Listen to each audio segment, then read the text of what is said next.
آج کل بہت مہنگائی ہے اور اس حقیقت میں کوئی شک نہیں ہے کہ جو شہباز شریف صاحب کی جو حکومت ہے پچھلے 6-7 مہینے میں اس نے مہنگائی کے تمام ریکارڈ توڑ دیے ہیں اور اتنی مہنگائی ہو گئی ہے کہ عام آدمی جو ہے وہ بہت پریشان ہے۔ لیکن جب یہ مہنگائی عمران خان صاحب کے دور میں تھی اور ہم اس مہنگائی پہ جب شور مچاتے تھے تو عمران خان صاحب کہتے تھے میں حکومت میں اس لیے آیا ہوں کہ آلو ٹماٹر اور پیاز کی قیمتیں چیک کرتا پھروں۔ 25 سال پہلے جب سیاست شروع کی تھی تو میں اس لیے نہیں آیا تھا کہ ٹماٹر کی کیا قیمت ہے اور آلو کی کیا قیمت ہے۔ اور پھر ہمارے خان صاحب حکومت سے نکلے تو دیر میں ایک جلسے سے خطاب کر رہے تھے، جیب سے ایک پرچی نکالی اور پرچی پہ آلو پیاز ٹماٹر اور دیگر اشیاء ضرورت جو ہیں ان کی قیمتیں درج تھیں، اور وہ خان صاحب جو کہتے تھے کہ میں حکومت میں اس لیے آیا ہوں کہ میں آلو پیاز ٹماٹر کی قیمتیں چیک کرتا پھروں، پھر وہ دیر کے عوام کو پرچی سے پڑھ کے بتا رہے تھے کہ بہت مہنگائی ہو گئی ہے۔ 2 مہینے میں قیمتیں کتنی بڑھی؟ آٹا 38% بڑھا، گوشت 20% بڑھا، چاول 41% بڑھے، پیاز 30% قیمت بڑھی۔ یہ تو ہم سب جانتے ہیں کہ 1.5-2 سال پہلے تک سابق وزیر اعظم نواز شریف لندن سے بیٹھ کے ویڈیو لنک پر پی ڈی ایم کے جلسوں میں خطاب کرتے تھے تو جنرل باجوہ اور ان کے ایک دو ساتھی جو ہیں ان کے نام لے لے کے ان پہ تنقید کرتے تھے، اور جب نواز شریف جنرل باجوہ پہ تنقید کیا کرتے تھے تو عمران خان صاحب جو ہیں وہ بہت بھرپور طریقے سے جنرل باجوہ کو اور فوج کو ڈیفینڈ کیا کرتے تھے۔ یہ وہ نواز شریف ہے جو آج فوج کے اوپر اور فوج کے سربراہ کے اوپر اس طرح کی جو زبان استعمال کر رہا ہے، یہ جنرل جیلانی کے گھر کے اوپر سریا بناتے ہوئے منسٹر بنا تھا۔ یہ حملہ جنرل باجوہ پہ نہیں ہے، یہ پاکستانی فوج پہ حملہ ہے۔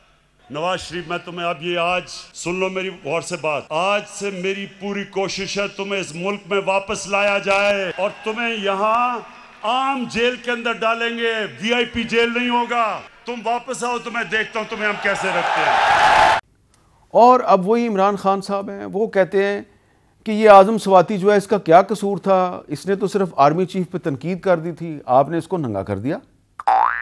اعظم سوات اس کو ننگا کیا، سیکشلی ٹارچر کیا، کتنا بڑا جرم تھا کہ جو اسے یہ کیا گیا۔ واشنگٹن پوسٹ جیسے بڑے بڑے اخباروں میں یہ خبر گئی کہ پاکستان کے سینیٹر کے اوپر تشدد کیا، اس کو پکڑ کے جیل میں ڈالا۔ کیوں؟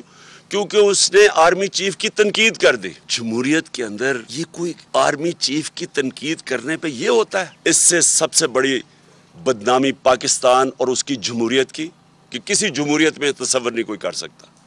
اس کے بعد پاکستانی فوج کی اور پاکستان کے آرمی چیف کی۔ آج کل عمران خان صاحب احتجاج کر رہے ہیں اور نئے الیکشن کی تاریخ مانگ رہے ہیں۔ ان کا دعویٰ ہے کہ جب تک نئے الیکشن کی تاریخ نہیں ملے گی تو ہمارا احتجاج جاری رہے گا۔ یہ ہماری اب تحریک تب تک چلے گی جب تک الیکشن کی ڈیٹ نہیں ملتی اور یہ امپورٹڈ حکومت ختم نہیں ہوتی۔ 6 دن دے رہا ہوں، 6 دن کے اندر الیکشن اناؤنس کریں اور اسمبلیز ڈیزالو کریں۔ تو عمران خان صاحب کبھی کہتے ہیں کہ ہمیں نئے الیکشن کی تاریخ چاہیے اور کبھی کبھی یہ بھی کہہ دیتے ہیں کہ ہم نئے الیکشن کے لیے 1 سال تک انتظار کرنے کے لیے بھی تیار ہیں۔ یہ بھی سن لیں۔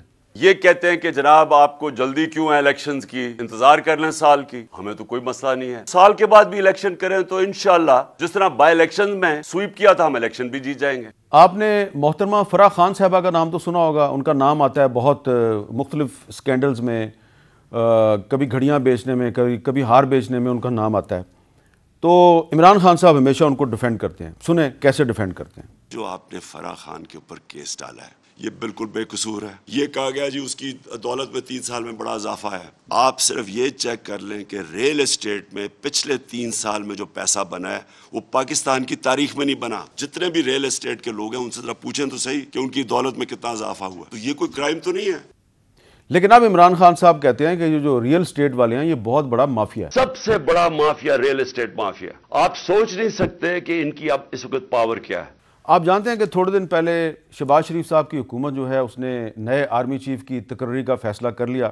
عمران خان صاحب کہتے تھے کہ میں اس حکومت کو نیا آرمی چیف مقرر نہیں کرنے دوں گا۔ میں نے کہا کہ جو آرمی چیف ہے اس کو میرٹ کے اوپر سلیکشن ہونا چاہیے۔ نا زرداری اور نواز شریف یہ کبھی میرٹ پہ سلیکٹ نہیں کسی کو کر سکتے۔ پاکستان کا آرمی چیف کیا یہ سلیکٹ کریں گے؟ ان چوروں کو